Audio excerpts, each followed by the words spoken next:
Como un resumen de lo que vamos a hacer enseguida, pues sería hacer un recuento del teorema que acabamos de ver, llamado teorema cero, y contextualizar todo el curso. ¿Por qué los teoremas que hemos señalado como los más importantes, en efecto lo son? ¿Para qué nos van a servir? Bueno, ya tenemos uno de ellos, ¿no? Se llama, vamos a llamar el teorema cero o independencia de la trayectoria. Bueno, ya hemos dicho, ¿no?, que este teorema tiene que ver con las integrales de línea, ¿no? Si f es un campo conservativo y phi es una función de potencial para f, entonces la integral en gamma de p diferencial de x más q diferencial de y más r diferencial de z es phi en b menos phi en a, ¿no?, donde a y b son los puntos inicial y final de la trayectoria que hemos señalado, ¿no?, digamos donde se hace la integral de línea, ¿no? P, Q y R son las componentes de la función f, ¿no? Y bueno, en algún momento ya hemos dado formas de cómo encontrar a esta función de potencial phi, ¿no? Bueno, pero esto, digamos, también se puede leer desde otro punto de vista. Hemos dicho que, pues aquí, estas integrales, ¿no?, requieren muchas veces que uno, si uno está queriendo hacer una integral de línea, que uno parametrice una trayectoria, ¿no?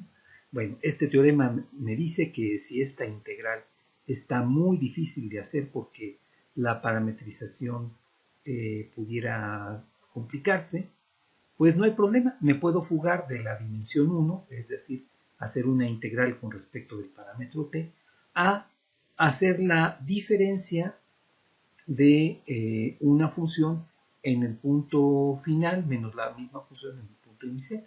Entonces es como ir de dimensión 1 a dimensión 0, ¿no? Bueno, este teorema es importante porque nos ayuda a entender, por ejemplo, qué es lo que va a pasar con los demás teoremas. Vamos a darle una primera lectura a los teoremas que vienen. Por ejemplo, el teorema de Glynn. Vamos a quitar esta barra y la vamos a poner por acá para que se vea un poco mejor, ¿no?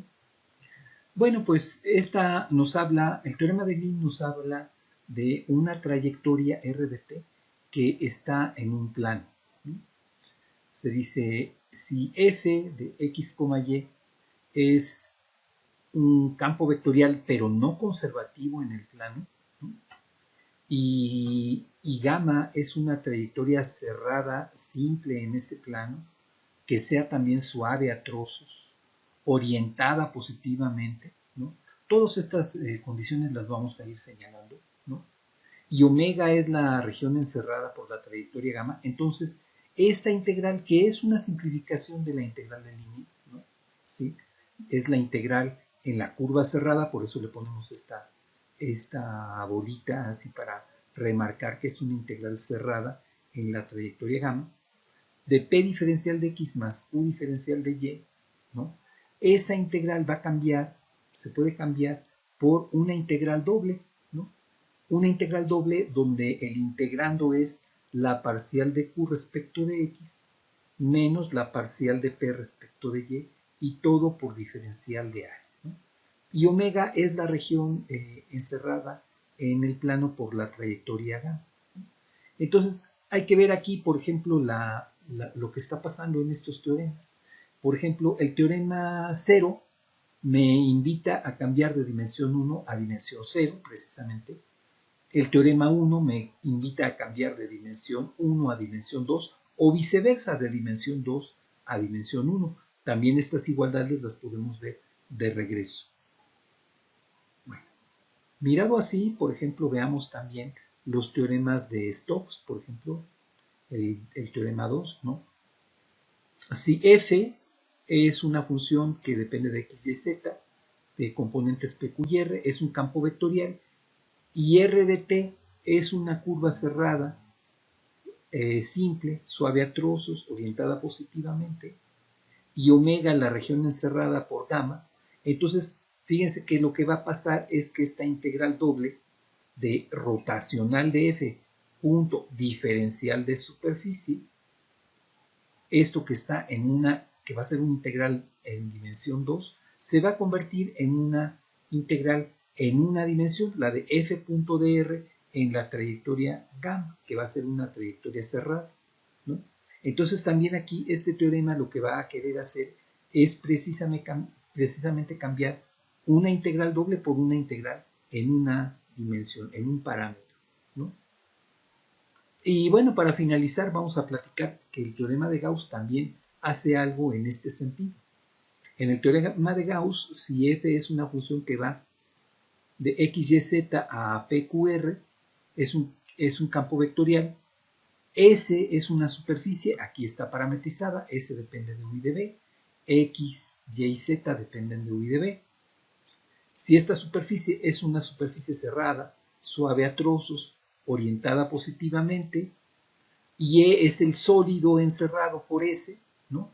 Entonces, la integral doble en la frontera de esta región sólida, de f.ds, a estas integrales les vamos a llamar después integrales de flujo, esa integral de flujo se va a convertir simplemente en una integral triple en el sólido de la divergencia de f por el diferencial de volumen, ¿no?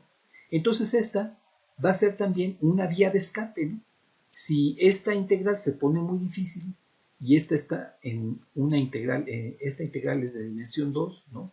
Porque es una integral en una superficie, va a depender de dos variables, de u y de b, esa se va a convertir en una integral triple, es decir, le vamos a poder subir dimensión. O al revés, también si reconocemos esta integral, ¿verdad? Triple, la podemos convertir en una integral doble en todo un cascarón de un sólido.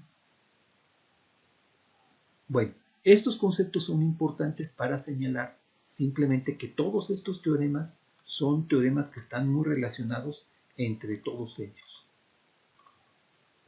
Bueno, dejaremos aquí esta idea para trabajarlo en lo futuro. Estos teoremas, pues, nos permiten tener vías de escape cuando las integrales se ponen difíciles. Son de alguna manera, pues, la continuación de los recursos de integración. Si uno ve los recursos de cálculo 1, en cálculo 1 uno busca, bueno, pues necesito clasificar mis integrales de una variable, ¿no?